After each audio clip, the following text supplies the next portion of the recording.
আর দেখা যাবে না রাজনীতির মাঠে, করবেন না নির্বাচন, এমনটাই জানিয়েছেন কানাডার বর্তমান প্রধানমন্ত্রী জাস্টিন ট্রুডো। কান্না ভেজা কণ্ঠে ট্রুডোর এই স্বীকারোক্তিতে তিনি জানান, সারা জীবন কানাডার মানুষের জন্য কাজ করেছেন। প্রধানমন্ত্রী হিসেবে তিনি শেষ দিন পর্যন্ত কানাডাবাসীকে হারতে দেবেন না বিশ্বের কাছে।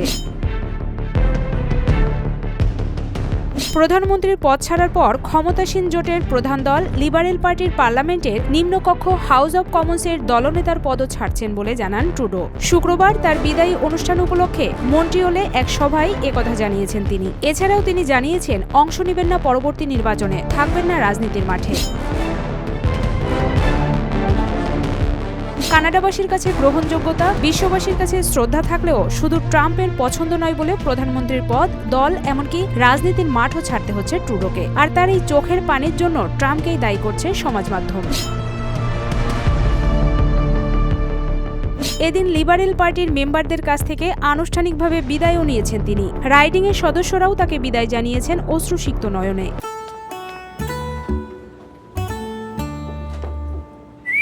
এই ঈদে জুয়েলারি ক্লোদিং এ বিকাশ পেমেন্টে ডিসকাউন্ট। একজন সজ্জল ও স্মার্ট রাজনীতিক হিসেবে ট্রুডো ছিলেন সকলের পছন্দের। জাস্টিন ট্রুডোর রাজনীতি থেকে বিদায়ের সিদ্ধান্তে অনেকেই ব্যথিত বলে অনুভূতি প্রকাশ করেন। তারা জানান, কৃতজ্ঞতার সঙ্গে কানাডার নাগরিকরা তার অবদান স্মরণ করবে। তবে এখন প্রশ্ন হচ্ছে, কেনই বা পদত্যাগ করতে চাচ্ছেন, আর কেনই বা আর রাজনীতির মাঠে থাকতে চাচ্ছেন না ট্রুডো?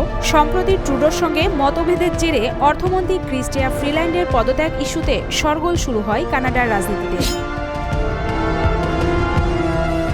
বিরোধীরা তো বটেই, দলের মধ্যে থেকেই উঠছে পদত্যাগের দাবি। এছাড়া অনেকেই মনে করছেন, মার্কিন প্রেসিডেন্ট ট্রাম্পের শুল্ক আরোপ ইস্যুতে পদত্যাগের দাবি যেন আরও জোরালো হয়েছে। তাই অনেকটা বাধ্য হয়েই এই বিদায়ের সিদ্ধান্ত ট্রুডোর।